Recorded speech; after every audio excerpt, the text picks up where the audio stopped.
লই আমরা সাজিয়েছি আপনাদের জন্য। আমাদের চ্যানেলকে সাবস্ক্রাইব করুন, আমাদের সাথে থাকুন। আজকে যেই স্টোরিটি আমি আপনাদের সাথে শেয়ার করতে যাচ্ছি, এই স্টোরিটি আমাকে দিয়েছে নড়াইল জেলার লোহাগাড়া উপজেলার লাহোরিয়া ইউনিয়নের আলামিন। আলামিন অনেক চমৎকার ঘটনা সংগ্রহ করে এবং আলামিনের ঘটনা আমার নিজের কাছেও খুব ভালো লাগে। আশা করি আপনাদের কাছেও ভালো লাগবে। তো শ্রোতা, কথা না বাড়িয়ে চলে যাচ্ছি সরাসরি ঘটনায়। ঘটনাটির সময় 1976 সাল।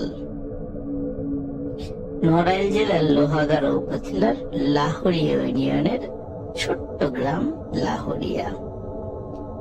এই গ্রামেই প্রহ্লাদ বিশ্বাস, তার স্ত্রী, তার 3 ছেলে প্রভাস, পঙ্কজ ও প্রকাশ।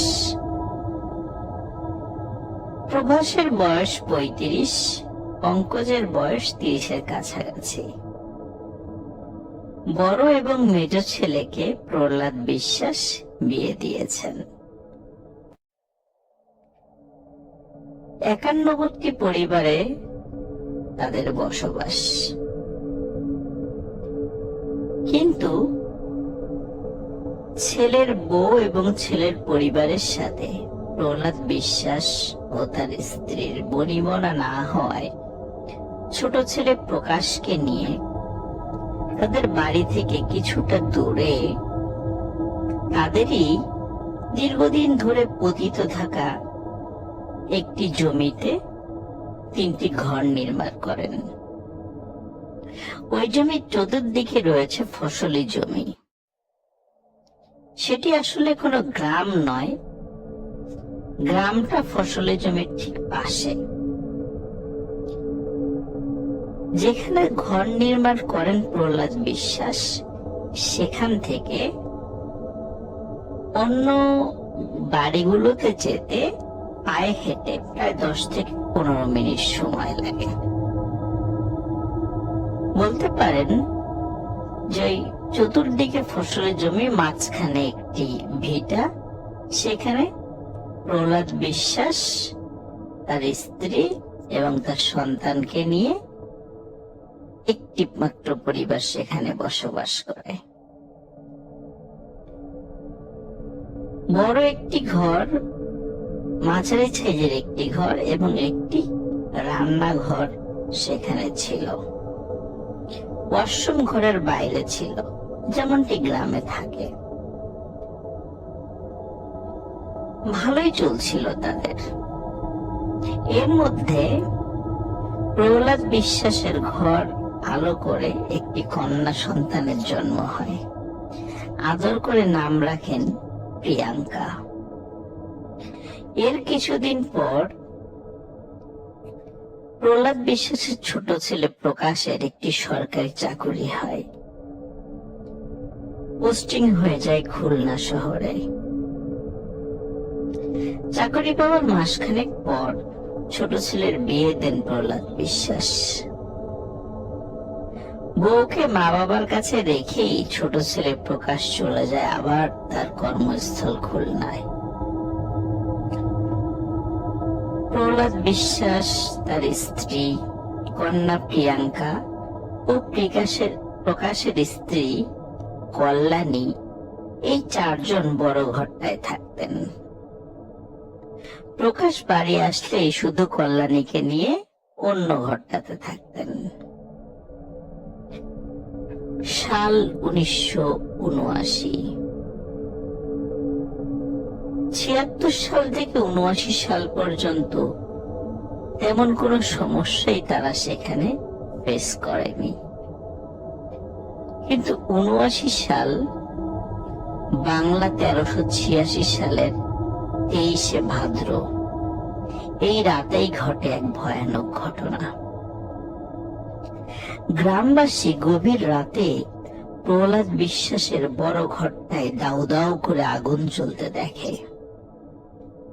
গ্রামবাসী আগুন নেভাতে ছুটে গেলেও ততক্ষণে সব শেষ। গ্রামবাসী দেখে ঘরের মধ্যে বীভৎসভাবে পুড়ে যাওয়া 4টি লাশ পড়ে আছে। বড় ঘরটি ছাড়া বাকি ঘরগুলো অক্ষত ছিল। সকালে পুলিশ আসে, লাশগুলো পোস্টমর্টেমের জন্য নিয়ে যায়। খবর পেয়ে খুলনা থেকে ছুটে আসে প্রকাশ। মা, বাবা, বোন ও প্রাণপ্রিয় স্ত্রীকে হারিয়ে শোকে স্তব্ধ হয়ে পড়ে প্রকাশ। আত্মীয় স্বজনরা সান্ত্বনা দিতে থাকে। এর মধ্যে ঘটনা নতুন দিকে মোড় নেয়। যখন লাশের ময়না তদন্ত হয়, ময়না তদন্তে দেখা যায় আগুনে পোড়ার আগেই এই 4 জনকে হত্যা করা হয়। সন্দেহের তীর চলে যায় প্রকাশের বড় 2 ভাই প্রভাস ও পঙ্কজের দিকে। যেহেতু তাদের সাথে কলহের জেরেই প্রকাশের বাবা প্রহ্লাদ বিশ্বাস ও তার মা তারা চলে এসেছিল এই নির্জন এলাকায়।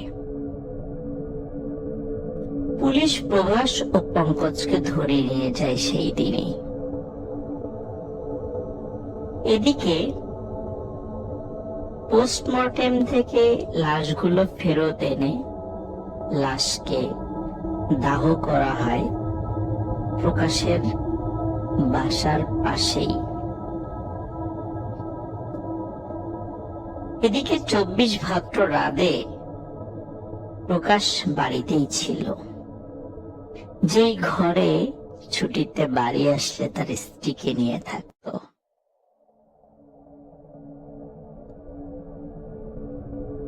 গত কয়েকটি দিন প্রকাশকে আশেপাশের লোকজন কেউ দেখেনি। 4-5 দিন পর প্রকাশের বাড়ির কাছে খেতে কাজ করতে আসা মানুষরা বিকট দুর্গন্ধ পায়। দুর্গন্ধের উৎস খুঁজতে খুঁজতে চলে আসে প্রকাশের ঘরটির কাছে।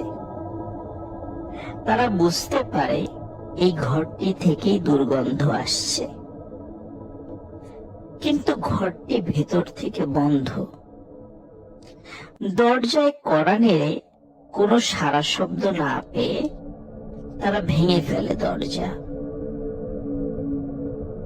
দরজা ভেঙেই তারা দেখে প্রকাশের পচে ফুলে যাওয়া দুর্গন্ধময় লাশ। লাশটি ঘরের মধ্যেই পড়েছিল। তাড়াতাড়ি পুলিশকে খবর দেওয়া হয়। পুলিশ এসে লাশ ময়নাতদন্তের জন্য পাঠিয়ে দেয়। এবারও ময়নাতদন্তে দেখা যায় প্রকাশকে ঘরের মধ্যেই শ্বাসরোধ করে হত্যা করা হয়েছে, কিন্তু ঘরের দরজা তো ভেতর থেকে বন্ধ ছিল। ঘরের মেঝে সহ অন্য কোনো স্থানে এমন কোনো আলামত নেই যা দেখে বোঝা যায় খুনি বাইরে থেকে এসেছে বা খুন করে সে পালিয়ে গেছে। পুলিশ 2টি ময়না তদন্তেই অদ্ভুত এক ব্যাপার খুঁজে পায়। এদেরকে যে মেরেছে তার হাত ও হাতের আঙ্গুল অস্বাভাবিক রকমের বড়, কিন্তু প্রভাস এবং পঙ্কজ তো পুলিশ হেফাজতে। তাহলে প্রকাশকে কে খুন করলো? অনেক তদন্ত করেও পুলিশ কোনো কুলকিনারা করতে পারে না, কিন্তু প্রভাস ও পঙ্কজও নিজেদেরকে নির্দোষ প্রমাণ করতে পারে না। তাই বিচারিক আদালতে প্রভাসের 12 বছর এবং পঙ্কজের 10 বছরের সাজা হয়। কিন্তু আসল রহস্য থেকে যায় অমীমাংসিত। এই রহস্যের কিনারা পেতে আমাদেরকে যেতে হবে আরো দূরে। প্রিয় শ্রোতা, 23শে ভাদ্র লাহোরিয়া গ্রামবাসীর কাছে এক ভয়ানক তারিখ। কারণ 1979 সালে গভীর রাতে এই ভয়ানক ঘটনা প্রতি বছর তাদেরকে স্মরণ করিয়ে দেয়। কারণ প্রতি বছর 23শে ভাদ্র প্রহ্লাদ বিশ্বাসের ওই ভিটায় দাউ দাউ করে আগুন জ্বলতে দেখত গ্রামের মানুষ। তাই গ্রামের মানুষ ওই ভিটা সহ আশেপাশের কিছু এলাকার নাম দেয় পোড়াবাড়ি, যা এখনো এই নামেই পরিচিত। সাল 1982। লাহোরিয়া গ্রামের মধ্যবয়সী এক লোকের নাম আনোয়ার মোল্লা, পেশা কৃষিকাজ। বর্ষাকালে বিস্তীর্ণ এলাকায় পানির নিচে তলিয়ে গেলে পুরো বর্ষাকাল একরকম বেকার হয়ে থাকে সে। তখন জাল দিয়ে মাছ ধরে বিক্রি করে কোনো মতে বেঁচে থাকার চেষ্টায় লিপ্ত থাকেন তিনি। খুলনা থেকে তার দুই চাচাতো ভাই রিপন মিয়া ও মুসা মিয়া আনোয়ার মোল্লার বাড়িতে বেড়াতে আসে। তাদের একজনের বয়স 25, অন্যজনের বয়স 21 থেকে 22। তারা আনোয়ার মোল্লাকে বলে, বর্ষাকালে এখানে হাঁসের খামার দিলে কেমন হয়? ডিম ফুটে বাচ্চা হলে সেগুলো খুলনায় নিয়ে বিক্রি করে দেব, ভালোই চাহিদা রয়েছে এগুলোর সেখানে। দিনে হাঁসের খামারের পরিচর্যা আর রাতে নৌকা নিয়ে 3 জন মাছ ধরবো, তাহলে ভালোই আয় হবে। আনোয়ার মোল্লার কাছে প্রস্তাবটা ভালোই লাগে। শুরু হয় তাদের পরিকল্পনা মাফিক কাজ। প্রতিদিন হাঁসের খামারের পরিচর্যা ও রাতে 3 জন নৌকা নিয়ে বের হয়ে যেত। তারা প্রতি রাতে এই লাহোরিয়া গ্রাম থেকে বর্ষাকালে প্রায় 5 কিলোমিটার দূর পর্যন্ত একটা ছোট্ট ব্রিজের কাছ পর্যন্ত মাছ ধরতে ধরতে যেত, আবার একই পথ দিয়ে মাছ ধরতে ধরতে ফেরত আসত।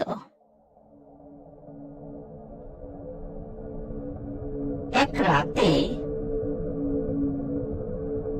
খাওয়া দাওয়া শেষে আনোয়ার মোল্লা চিন্তা করে আজ আর মাছ ধরতে যাবে না। কেন জানি তার ভালো লাগছিল না, মনও সায় দিচ্ছিল না। কিন্তু সেই রাতটি ছিল পূর্ণিমা।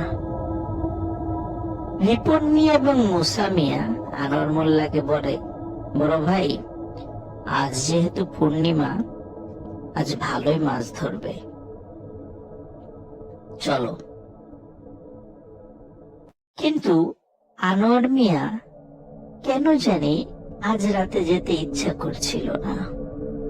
রিপন ও মুসা মিয়ার আগ্রহে যেতে রাজি হলেও মনের ভিতর বারবার কে যেন বলছে, যাস না আনোয়ার, বিপদ হবে। কিন্তু তবু আনোয়ার মিয়া সাথে যায়। কিছু একটা মনে করার চেষ্টা করলেও তার মনে পড়ে না। পালাক্রমে তারা নৌকা চালাচ্ছে, মাছ ধরছে। মুসা মিয়ার কথাই যেন সত্যি হয়, ভালোই মাছ ধরা পড়ছে জালে, সবাই বেজায় খুশি। এই খুশিতে আনোয়ার মিয়া ভয়ানক একটা বিষয় বেমালুম ভুলে যায়। রাত 1টার দিকে 5 কিলোমিটার দূরে সেই ছোট্ট ব্রিজের কাছে নৌকাটি পৌঁছায়, যে ব্রিজ পর্যন্ত প্রতিদিন তারা মাছ ধরতে ধরতে আসতো। যথারীতি তারা নৌকা ঘুরিয়ে আবার ফিরে যেতে চাইলে ব্রিজের উপর থেকে বয়স্ক এক মহিলার কান্না ও বিলাপের শব্দ তাদের কানে আসে। মুসা মিয়া বলে, উপরে কে যেন কান্না করছে। রিপন মিয়া বলে, আমাদের দেখে কাজ নেই, আমরা চলে যাই। আনোয়ার মোল্লা বলে, বিপদে কাউকে একা ফেলে যেতে হয় না, তোরা উপরে যা, গিয়ে দেখ কি হয়েছে। রিপন ও মুসা মিয়া উপরে গিয়ে দেখে এক মহিলা ব্রিজের পাশে বসে আছে, তার সামনে সাদা কাপড়ে মোড়ানো একটি লাশ। সেই লাশকে নিয়ে কান্নাকাটি করছে। মুসা মিয়া মহিলাকে জিজ্ঞেস করে, কি হয়েছে? মহিলাটি বলে, আত্মীয় বাড়িতে বেড়াতে গিয়ে তার স্বামী হঠাৎ মারা যায়। তার আত্মীয় স্বজন এই জায়গা পর্যন্ত দিয়ে গেছে, তারপর তারা চলে গেছে। আমার বাড়ি লাহোরিয়া গ্রামের কাছে পোড়াবাড়ি এলাকায়। এখন আমি কিভাবে যাব এত রাতে এই লাশ নিয়ে? তখন মহিলাটি রিপন মিয়া এবং মুসা মিয়াকে অনুরোধ করে তার স্বামীর লাশ সহ তাকে গ্রামে পৌঁছে দিতে। কিন্তু রিপন ও মুসা মিয়া সরাসরি এই প্রস্তাবটি নাকচ করে দেয়, বলে আমরা নৌকায় কোনো লাশ উঠাই না। এই বলে তারা নিচে চলে যায়। যখন আনোয়ার মোল্লা তাদেরকে জিজ্ঞেস করে যে কি হয়েছে উপরে, তখন রিপন মিয়া এবং মুসা মিয়া সব ঘটনা খুলে বলে। আনোয়ার মোল্লা বলে, এভাবে কাউকে বিপদে ফেলে যেতে হয় না, যেহেতু তার বাড়ি পোড়াবাড়ি এলাকায় আর আমরা ওই পথ দিয়েই যাব, তাই তাদেরকে পৌঁছে দিতে আমাদের কোনো সমস্যা নেই। রিপন মিয়া এবং মুসা মিয়ার আপত্তি সত্ত্বেও আনোয়ার মিয়া তাদেরকে বলে, যাও তোমরা গিয়ে লাশটি নিয়ে এসো। যাই হোক, রিপন মিয়া এবং মুসা মিয়া তারা দুজন ব্রিজের উপরে গিয়ে লাশটি ধরাধরি করে নৌকায় নিয়ে আসে। নৌকার একদম মাথার দিকে সেই মহিলাটি বসে। কিন্তু অদ্ভুত ব্যাপার, এখন সে কোনো কান্নাকাটি করছে না, বরং লম্বা ঘোমটা দিয়ে মাথা ও মুখ ঢেকে রেখেছে। আনোয়ার মিয়া কোনো প্রশ্ন করলেও মহিলাটি কোনো উত্তর দেয় না, শুধু মাঝে মাঝে নৌকা কোন দিক দিয়ে যাবে সেটা বলে দেয়। কণ্ঠস্বরটি যেমন কেমন যেন চেনা চেনা মনে হয় আনোয়ার মোল্লার কাছে। না, হতেই পারে এরকম। রাত আনুমানিক 3টার দিকে, 3 দিকে পানি ও একদিকে রাস্তা রয়েছে এমন একটি ভিটার কাছে নৌকাটি থামাতে বলে মহিলাটি। আনোয়ার মিয়া স্থানীয় লোক হলেও রাতে এই জায়গাটি সে চিনতে পারছে না, কিন্তু পরিচিত বলে মনে হচ্ছে। মহিলাটি সেখানে আসার পর বাড়ির ভেতর থেকে একজন পুরুষ ও একজন মহিলা এসে লাশটি নৌকা থেকে নিয়ে যায়। তারা দুজনকেও আনোয়ার মোল্লার কাছে চেনা চেনা লাগে, আগে কোথাও দেখেছে কিন্তু মনে করতে পারে না। তবে এতটুকু বুঝতে পারে যে এটা একটা হিন্দু বাড়ি। এতক্ষণ বয়স্ক মহিলাটি তেমন কোনো কথা না বললেও এখন বলে, আপনারা অনেক কষ্ট করে আমাদের নিয়ে এসেছেন, আপনাদের ধন্যবাদ। একটু অপেক্ষা করুন, কিছু পারিশ্রমিক নিয়ে আসছি। আনোয়ার মোল্লা পারিশ্রমিক নিতে অস্বীকৃতি জানায়, বলে যে আপনাকে তো আমরা বিপদে উপকার করেছি, কোনো পারিশ্রমিক লাগবে না। মহিলাটি আবারও পারিশ্রমিক দেওয়ার অনুরোধ করে।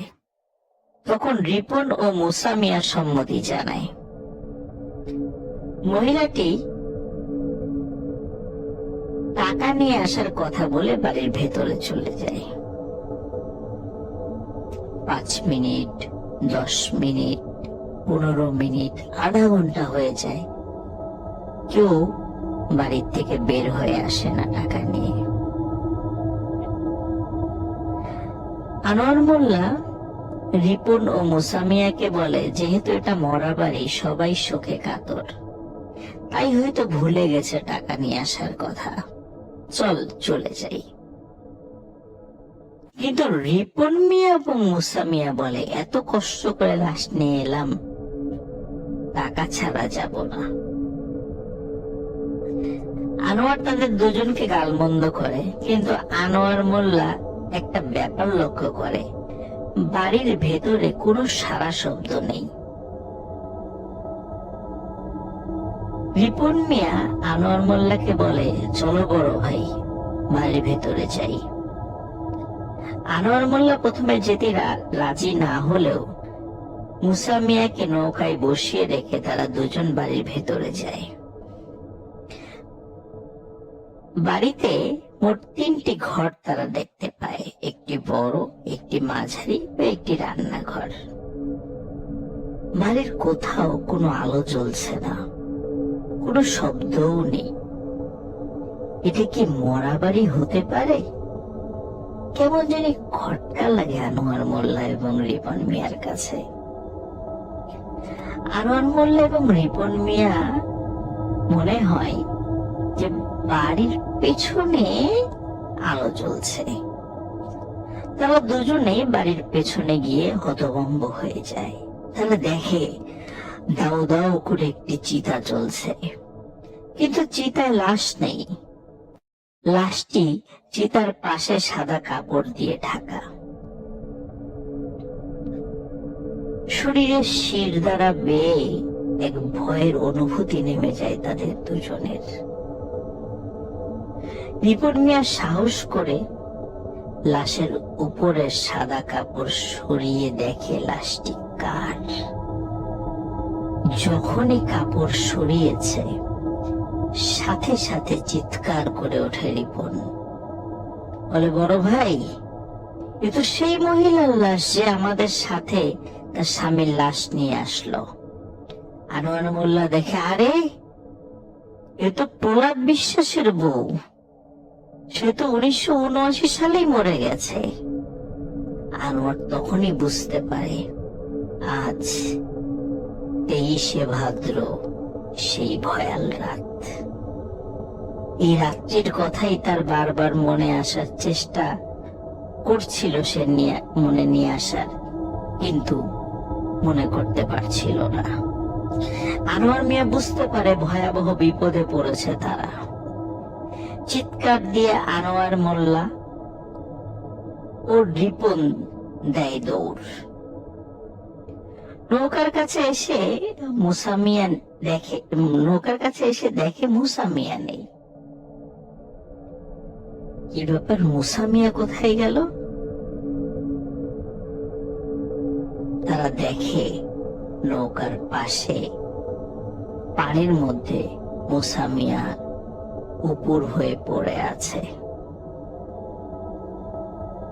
তারা বুঝতে পারে মুসা মিয়া আর পৃথিবীতে নেই।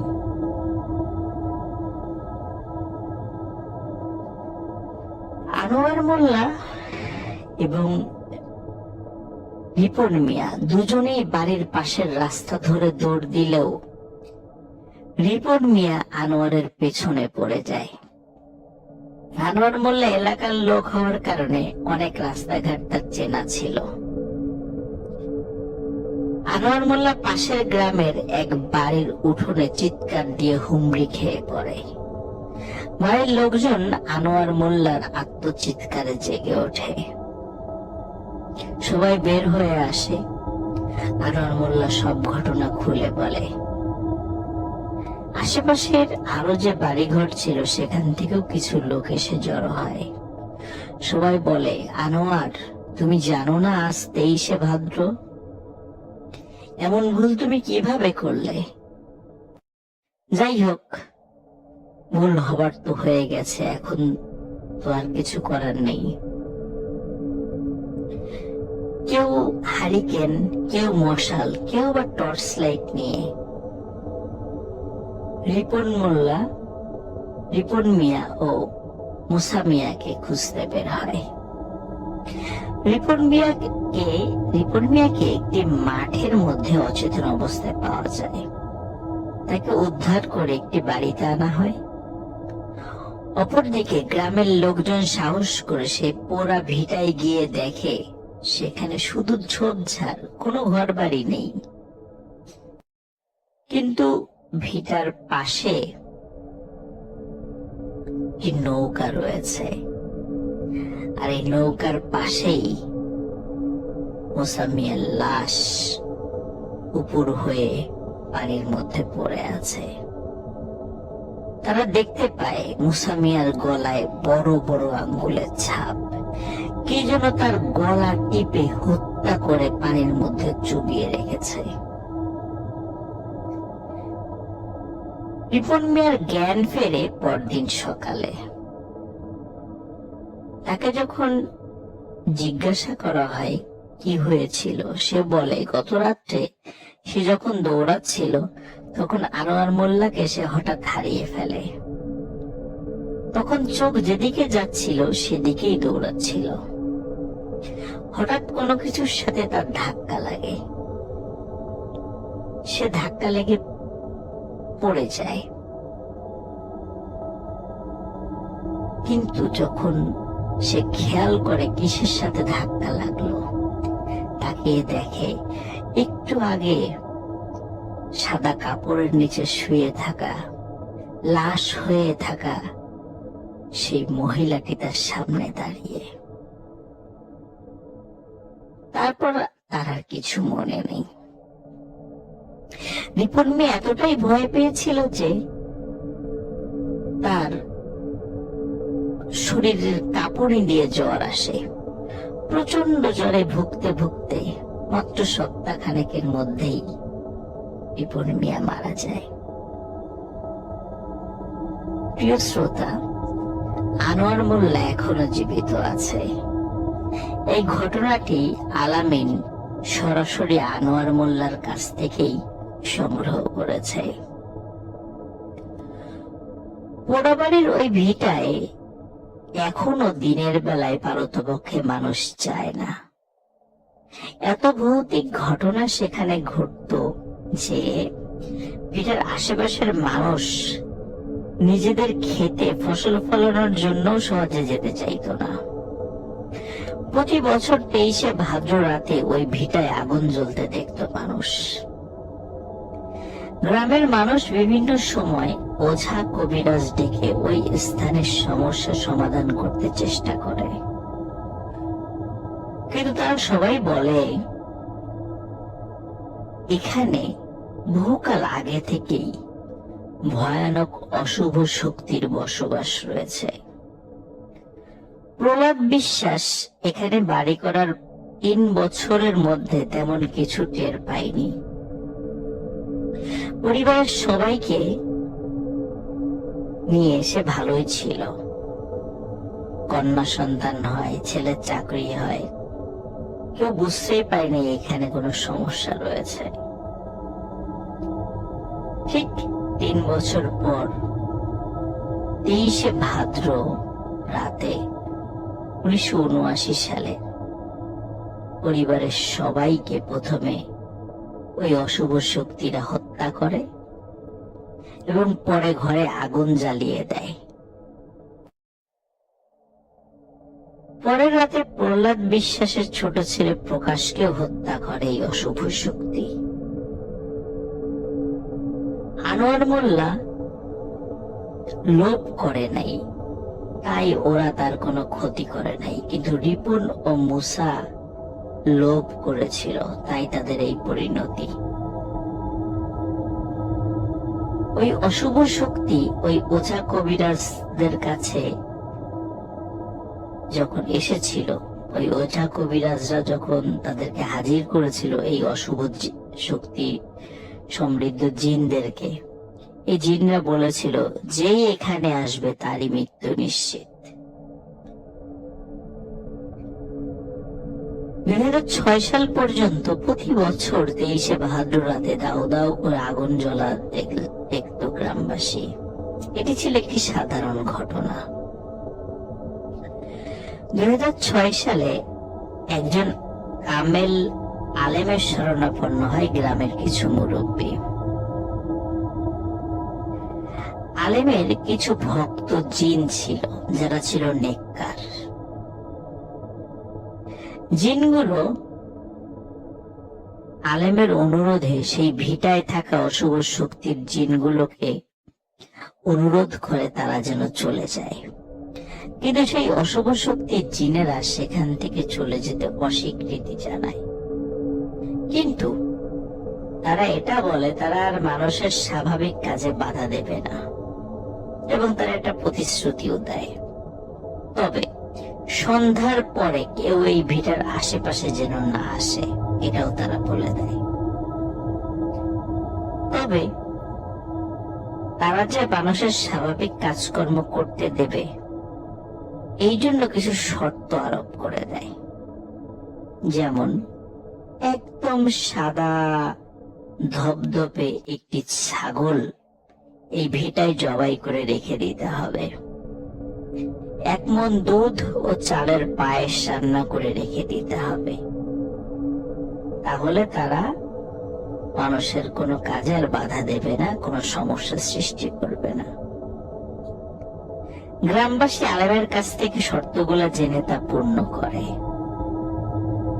তাই 2006 সালের পর থেকে পোড়াবাড়ির ওই ভিটায় আর আগুন জ্বলতে দেখা যায় না। অদ্ভুত ব্যাপার হলো, ভিটার খুব কাছের জমিতে এখনো কোনো খাদ্যশস্য ফলে না। কোনো খাদ্যশস্য, ধান, গম, ভুট্টা এগুলো লাগালেও সেগুলো হয় না। তবে কিছু অর্থকরী ফসল যেমন পাট বা এই টাইপের কোনো ফসল লাগালে সেটা ফললেও সেটা পরিমাণে খুব সামান্য। পোড়াবাড়িতে বিভিন্ন সময় আরো অনেক ঘটনা ঘটেছে। ঘটনাগুলো শুনতে আমাদের চ্যানেলের সাথে যুক্ত থাকুন, আমার চ্যানেলে সাবস্ক্রাইব করুন। সবাই ভালো থাকবেন, সুস্থ থাকবেন। পোড়াবাড়ির আরো ঘটনা নিয়ে আপনাদের সামনে পরবর্তী কোনো একটি রেকর্ডিং নিয়ে হাজির হব ইনশাল্লাহ। আসসালামু আলাইকুম।